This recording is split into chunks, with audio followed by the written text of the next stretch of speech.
All today's topic I'll be explaining is we about the memorandum of association. Like in my previous video, already I have told you about memorandum of association. It's one of the important documents which is to be submitted with the registrar before we get our company registered.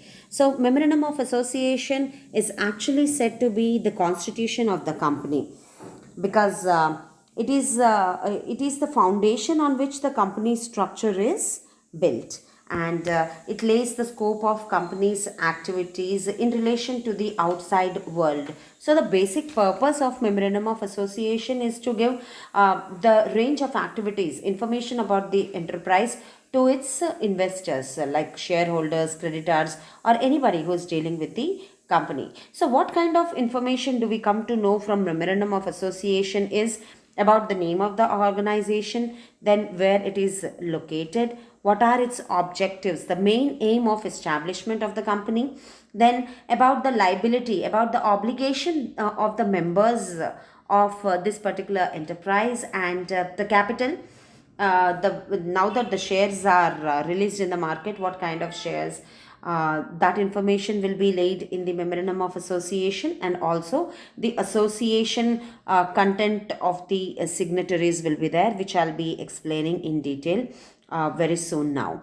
So, and a very important point to note that a memorandum of association, it should be signed at least by 7 members if it is a public limited company, and in case if it is a private limited company which is going to get registered, it should be signed, I mean the memorandum of association should be signed by 2 of its member. A very basic document of the company is this memorandum of association, which cannot be changed easily. So while the preparation of memorandum of association itself, it should be drafted very carefully. And to see about the definition, Section 228 of the Companies Act, it defines memorandum as the memorandum of association of a company as originally framed or as altered from time to time in pursuance of any previous company laws or of this act.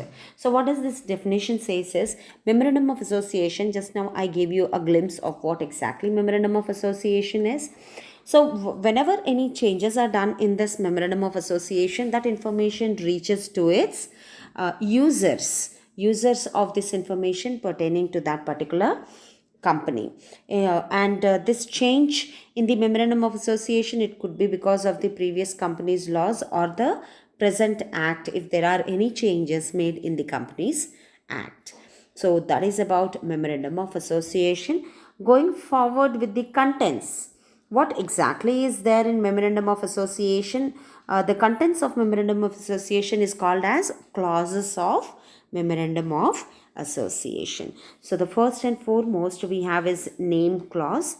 Every organization which is going to get incorporated, it is supposed to have a name, because we are speaking about joint stock companies here, that is big business organization, and because we treat the company as a separate legal entity, it is supposed to have a name.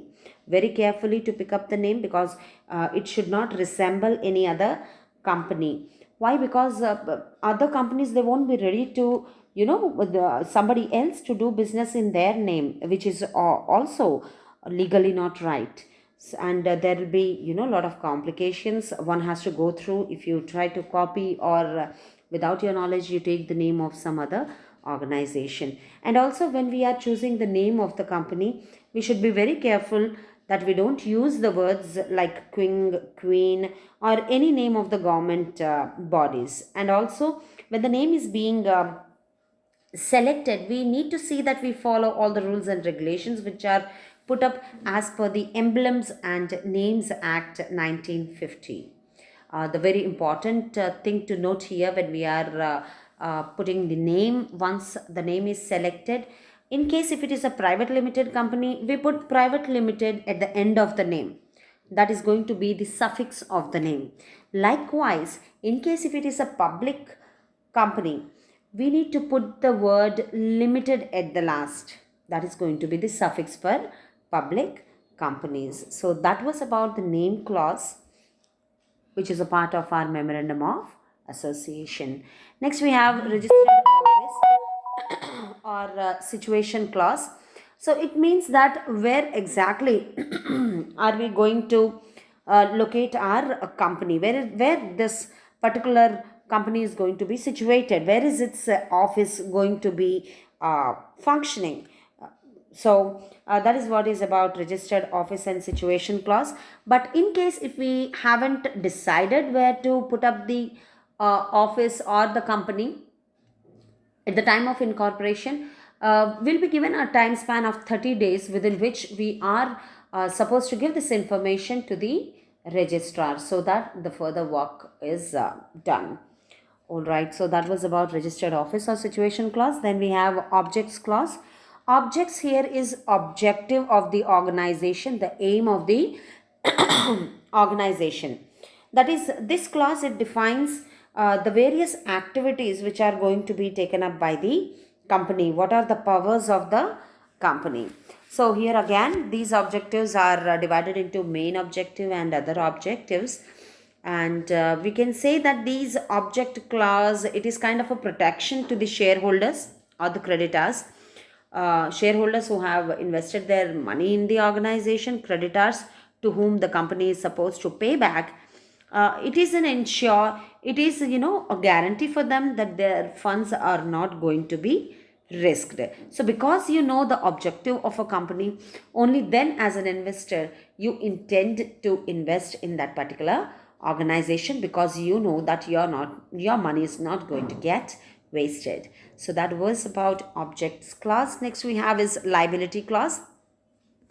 Liability clause means the share of risk which is to be borne as a member. In case if you are one of the shareholders of the organization, what is your liability? Till which extent you are liable to clear the debts of the organization, or your to bear the losses of the organization. So here in this liability clause, it will be clearly mentioned, 99.9% in joint stock companies, the liability of its members is limited to the shares they are holding. For example, if I have invested shares in, let us say, company A, I'm having some 100 shares of company A. So whenever the company is in losses or some risk has arisen, my liability, my obligation to share that loss only will be to the extent of those 100 shares, whatever value comes at that time.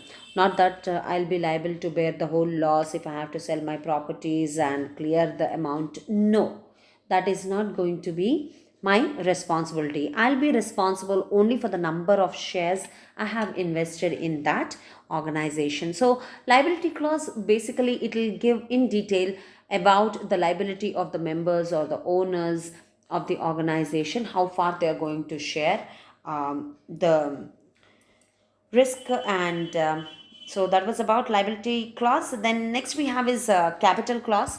Now you all must have got an idea that a joint stock company basically gets its capital from releasing shares in the market. So here in capital clause, it will be clearly mentioned these shares which are released into the market, what kind of shares are that, how the division is done.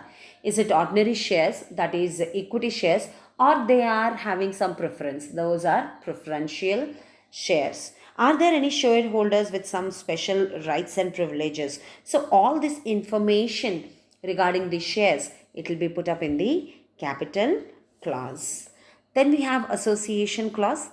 Association clause, it contains the names of the signatories, the people who have signed the memorandum of association, their full address, occupations will be there, and of the subscribers and witnesses too. Then the subscribers, they will declare that they agree to incorporate the company and agree to the shares stated against their names. So only then they sign this document of memorandum of association. So these signatories, whoever has signed this document, their information is also clearly put up in this document of memorandum of association. So that was, dear students, regarding the various clauses and meaning and definition of memorandum of association. Thank you so much for listening.